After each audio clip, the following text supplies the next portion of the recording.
Yourself had a lot of early round picks, and you made that blockbuster deal for Brady, so that certainly helps. And you have a very solid team. Brian, again, a lot of picks, but I think he picked a lot of good players. Has a real good team. But I'm gonna go out on a limb real quick and say a guy like Brutal Deluxe, Brandon McDowell, for a coach who didn't have a ton of picks and he kind of went for it last year. His squad actually looks pretty decently this year. Yeah, I agree. I was pretty impressed with Brandon's overall draft. Again, considering his lack of picks, especially kind of in the beginning. I agree with everything you said, Bob. And a guy that I think obviously had a solid draft as well was Phil. I mean, he had a shitload of picks. I thought he did a pretty decent job. He kind of did, take some guys that obviously he really wanted, maybe a little early, you could argue, but still a really good team. And another guy that I maybe want to go out on a limb as you did is mention Will DeYoung. He, kind of the last few years obviously have had some really rough seasons, some really rough drafts. But I was pretty impressed with the way that he drafted this year. Well, I'll tell you what, most of his team is going to depend on Peterson. Yeah. He took Peterson, third round of that third pick, of the second round. Well, but actually, not to interrupt you, that's actually a great segue. I want to talk about maybe some reaches. Okay. I think Adrian Peterson is probably one of the ones I had on my list. Will took him, third? I think it was third pick in the second round. And you know what? I don't necessarily think it's a reach, Eric. I think... I don't think it's a bad reach. I think it is a reach. Agreed. Not a bad reach. Agreed. But then it goes back to the thing is, if he wants him and he passes on him, he's probably not getting him on the way back. Right. In a competitive league like this, you almost have to reach a little bit to get those guys that you want. The thing is that he did have that pick at the end of the second round, so you figure maybe he could have taken someone else at that first pick, and then you would think Peterson would be available later on. But like you said, you don't know what other people are thinking. If you really, really like him and want him, then go ahead and grab him. Agreed, totally agreed. And another guy I thought maybe reach for, and you mentioned it before, talking about Phil and the Pig Newtons. A guy like Eric Decker in the fourth round, I thought might have been. Maybe even 2 rounds too early. Yeah. I thought he could have waited a little longer. But then again, like we said, if he wants him, he thinks he could easily... If Eric Decker has 10 touchdowns and 1,200 yards, are you going to be surprised this year? Exactly. Not really. I mean, I could see it, especially considering his Peyton quarterback. Manning. Right. Peyton Manning. And as you mentioned, Newton's, I actually have on my list that Stephen Ridley in round 5. I think it was the first pick in round 5. You know who picked him? Big Newtons. Big Newtons again. Yes. So, I mean... Could he have gotten a guy like Stephen Ridley in round 7? I would think so. Maybe not. I don't know. Never know. Again, if Ridley goes off and has 1,200 yards and 12 touchdowns with Ben Jarvis, Greenellis, Hobbs III out of the situation, wouldn't be surprised, and it would end up being a good pick. But you just never know. Never know. You just never know.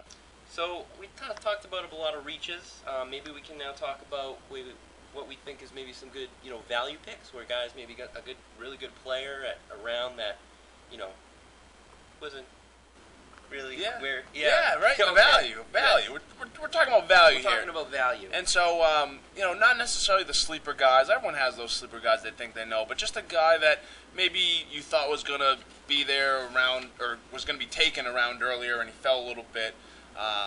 The one guy comes to mind with me, and some people might disagree with me. I disagree with you. Okay, yeah, I didn't like him that much anyway. Oh wait, no, but you didn't say it yet. Oh, I just okay, wanted to disagree with you.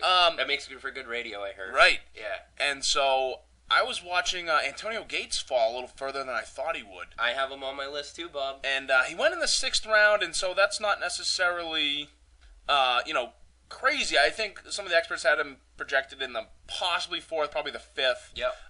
Good pick by Will. But I saw him falling. I had Gronk, and I was going to take him as my flex. Yeah, sure. And so I thought that was pretty good value there. Yeah, I agree. Who else you got in mind, Eric? I saw Ahmad Bradshaw fall. I was thinking him, and I saw him. He was drafted in the 4th round. 4th round by Brutal. I felt like he fell further than that.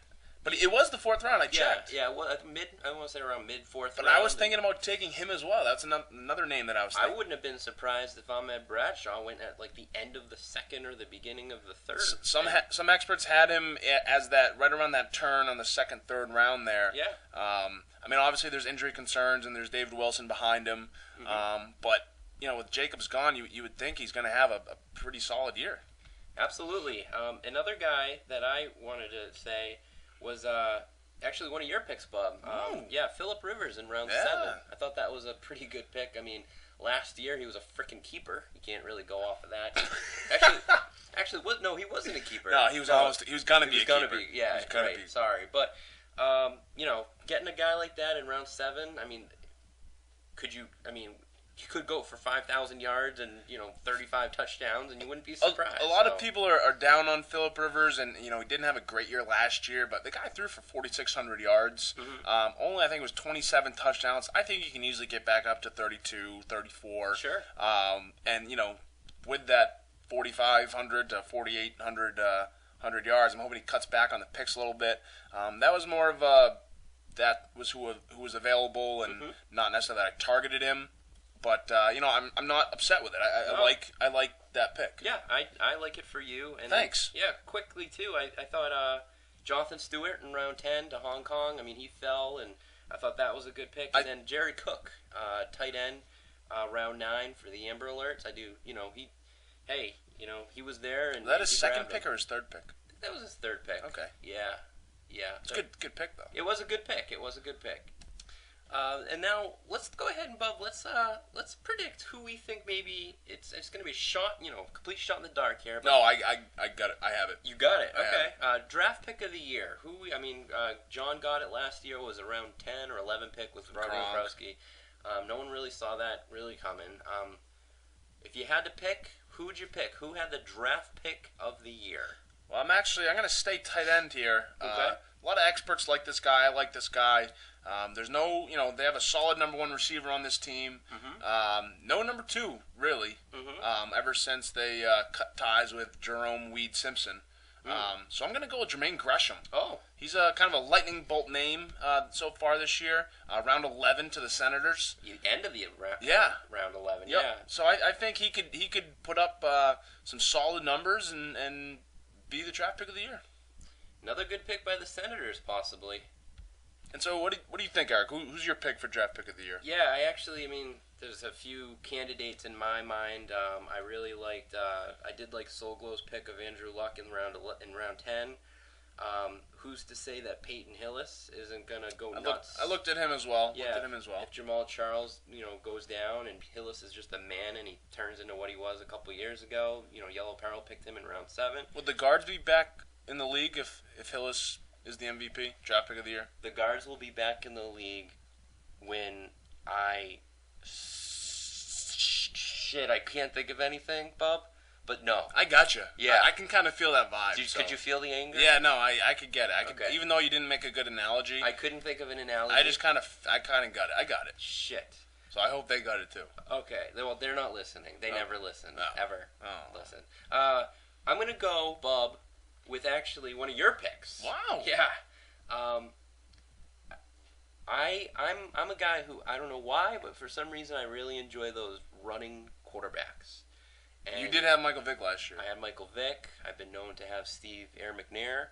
Rest in peace. Tim Tebow. And by rest in peace, I mean not rest in peace. And You know what, Tom? Can I stop you real quick? Yes. McNair ran a great shotgun offense. Yes, he did.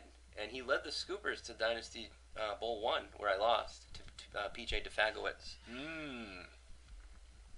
Bub, I'm going to go with Russell Wilson, the quarterback for the Seattle Seahawks. That was my guy. Yeah, I'm actually a little high on Seattle this year. I think they're going to be kind of like a surprise team, maybe not make the playoffs, but be like competitive. And I hear really good things about Russell Wilson. I have too. That's why I took him. Yeah, and I can see him kind of be like coming out of nowhere and being like a top, say, 8 quarterback. I would like that. Yeah. I would like that. So that's what I'm going with. I'm sticking to it, bitches. So that kind of goes over the actual draft of Nerf. Let's talk about the nerfing. Wait, do we have Ren Geyer again? We don't have Ren Geyer, no, but I think Ren Geyer would have been proud with what went on. He was there. He was there in spirit. He will always be there in spirit. I don't know about you, Bub, but I was feeling a little, not nervous, but just a little disappointed. Oh, nervous? I get it. You see what I did there? Yeah, you see what I did? I used nerf instead of nerve. Yeah, that's crazy talk. We hit like round 6, round 7 or so, and we had, not anything close